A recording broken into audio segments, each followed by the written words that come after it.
সবজি বিক্রেতা থেকে নকল জর্দা বানিয়ে কোটিপতি হলেন জর্দা মফিজ।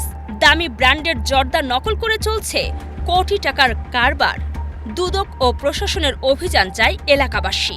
বিস্তারিত দেখুন কুমিল্লা থেকে মাজেদুর রহমান ও জুনায়েদ মাঝারির পাঠানো ৩ পর্বের ধারাবাহিক অনুসন্ধানী প্রতিবেদনের প্রথম পর্বে। কুমিল্লার হোমনা উপজেলার বাসিন্দা মফিজুল ইসলাম, যিনি এলাকায় মফিজ নামে পরিচিত, তার বিরুদ্ধে নকল জর্দা উৎপাদন ও বাজারজাতের মাধ্যমে অস্বাভাবিক সম্পদ গড়ার অভিযোগ নতুন করে আলোচনায় এসেছে। প্রাপ্ত তথ্য বলছে, এটি কেবল ব্যক্তিগত ব্যবসা নয়, বরং একটি সুসংগঠিত অবৈধ নেটওয়ার্কের প্রথম দৃশ্য।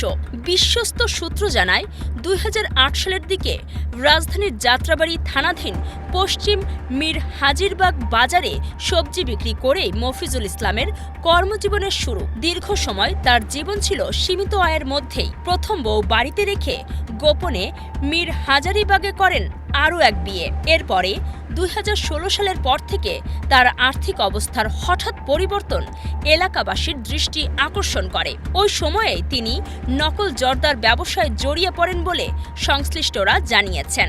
সূত্র অনুযায়ী প্রয়োজনীয় বৈধ কাগজপত্র ছাড়াই দুর্গম এলাকা থেকে তামাক পাতা সংগ্রহ করা হতো। পরে তা ঢাকায় এনে হাকিমপুরি, শোভাসহ একাধিক নামিদামি ব্র্যান্ডের আদলে নকল জর্দা তৈরি করে বাজারে সরবরাহ করা হতো। স্থানীয়রা জানিয়েছেন, কম দামে এসব জর্দা বাজারে ছাড়াই আসল ব্র্যান্ডের ব্যবসায়ীরাও ক্ষতিগ্রস্ত হচ্ছেন। এই অবৈধ ব্যবসার মাধ্যমেই অল্প সময়ের মধ্যে বিপুল অর্থের মালিক হন মফিজুল ইসলাম। এমনটাই দাবি করছে একাধিক বিশ্বস্ত সূত্র।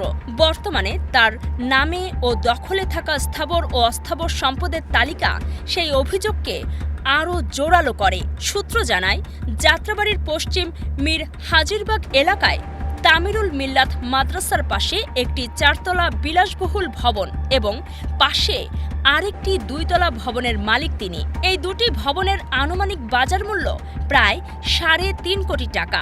একই এলাকায় খালপাড়ে দ্বিতীয় ও তৃতীয় তলায় মর্টগেজ নেওয়া একটি ফ্ল্যাট রয়েছে, যার মূল্য প্রায় ৩০ লাখ টাকা বলে জানা গেছে। অভিযোগ রয়েছে, যাত্রাবাড়ি মদিনা মেডিকেলের বিপরীতে একটি কারখানায় সিট কাটিংয়ের ব্যবসা পরিচালিত হচ্ছে, যা তার শ্যালকের মাধ্যমে চালানো হয়। দোকান বাবদ অগ্রিম, মেশিন ক্রয় ও মাসিক ভাড়াসহ সেখানে বড় অঙ্কের অর্থ বিনিয়োগ করা হয়েছে বলে সূত্র জানিয়েছে। এছাড়া ডেমরা বরপা এলাকায় ২.৫ কাঠা জমির ওপর নির্মিত একটি ঘর থেকে নিয়মিত ভাড়া আদায়ের তথ্য মিলেছে।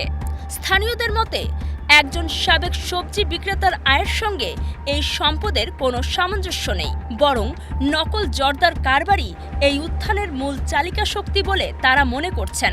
দর্শক, পরবর্তী পর্বে থাকছে নকল জর্দা উৎপাদনের কারখানা, কাঁচামাল সংগ্রহের পথ, বাজারজাতকরণ নেটওয়ার্ক নিয়ে আরও বিস্তারিত।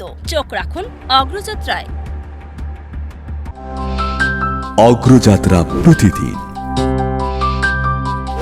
নির্ভীক প্রত্যয়ে উজ্জীবিত।